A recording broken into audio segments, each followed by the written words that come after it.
Hello everyone, I am Apeksha and I welcome you back to TMR Talks. In the recent budget, the government had announced their plan of disinvestment, and here we have yet another PSU which is getting listed on the exchange.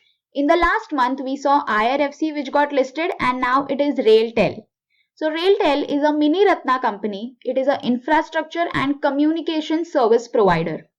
So they have a optical fiber network which covers 59,098 route kilometers, and it basically covers 5,929 railway stations across India. This is one thing. Along with that, they have approximately 18,000 route kilometers of fiber in other cities as well.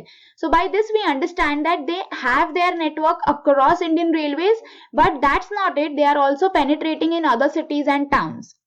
Now let us try to understand the sort of services that they are providing and what kind of clients they have, what kind of projects that they have. They have been providing telecommunication services like voice, data, fax, text, videos along with internet services.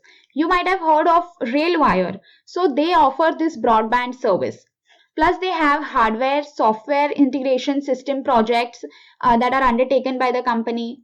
And they have 4 data centers in Gurugram, Haryana, Secunderabad and Telangana to host and collocate critical applications for their clients. Here are the few projects that they have already undertaken, which are given by different sectors and different companies. So under the first one, which is managed services for state government entities, they have been working on providing WAN, wide area network, and data center services are also given. As a part of National Knowledge Network, the plan is to connect all the higher education and research institutes across one common platform. Ministry of Education has given them the third project wherein they will be providing and maintaining the Wi-Fi at 23 central universities in India. Plus they have similar kind of projects which they have undertaken for different PSUs, for steel PSU, defense sector, banking and financial service companies, companies falling under healthcare domain. Okay, so basically these projects are provided not just by Indian Railways but by state governments, other PSUs and private companies too. Here is the breakup of the revenue that has been generated by the company. So we can see that majority of their revenue comes from the telecom services, followed by system integration services. According to the management of the company, 35 to 40% revenue comes from private companies. So it's not just Indian Railways or PSUs to which this company is catering. The management has also mentioned that they have projects with certain Fortune 500 companies, but they could not name the companies because of certain non-disclosure agreements that they have signed with them. This was all about what the company has been doing. But we also need to understand how will the future look like for this company and what is their growth strategy. So the company has given us certain proposed projects, the details of certain proposed projects. I have just mentioned 5, but there are a few more that they have mentioned in the RHP. So these are the projects given by different ministries. A few of them are from private players. Indian Railways itself have given them certain projects.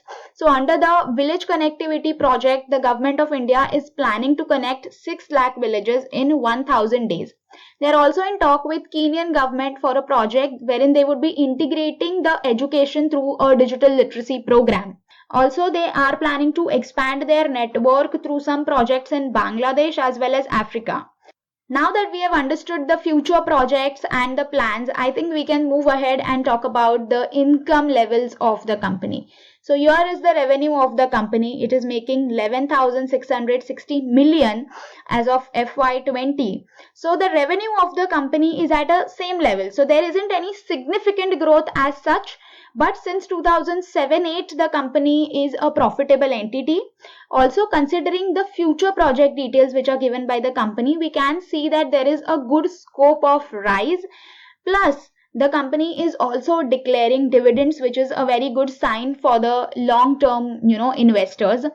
These are the EBITDA and the PAT margins of the company, and the most important point is they are a debt-free company. And the management has also mentioned that they are self-sufficient, and for the next few years they will not have any capital requirement as such for which they might have to go to the market or they might have to incur any debt. The PE of the company is around 22. But for this company, there isn't any listed peer as such, so we will not be able to do a detailed peer comparison. But we have one more pointer, which is price to book value, which is at a good level around 2. Let me tell you a little bit about the offer details. So the IPO opens on 16th Feb. It will go on till 18th of Feb. They are planning to raise 819 crores. So like I already told you that this is going to be offer for sale. So complete offer for sale is there. The company is not going to get anything out of this entire IPO. And the price band is 93 to 94. The objective is already discussed by us. It is the disinvestment plan of Government of India that they have been carrying out. Coming to the most important part, which is the conclusion part. It is very much clear to us that the company has major projects from Indian Railway. Along with that, they get projects from PSUs, private sector companies belonging to different sectors. They are also in the process of offering their service to certain international clients. That's one thing. Secondly, in the start I had told you that they already have a optical fiber network around 59,098 route kilometers, which covers around about 5,900 railway stations. They also have exclusive right to lay the optical fiber network at total 67,415 route kilometers, which will connect 7,300 railway stations. Not just this, but they are also expanding in other cities and towns. So we see that the fundamentals are strong. The company has a good future. They have good projects. So according to us, you can go ahead and apply for this IPO.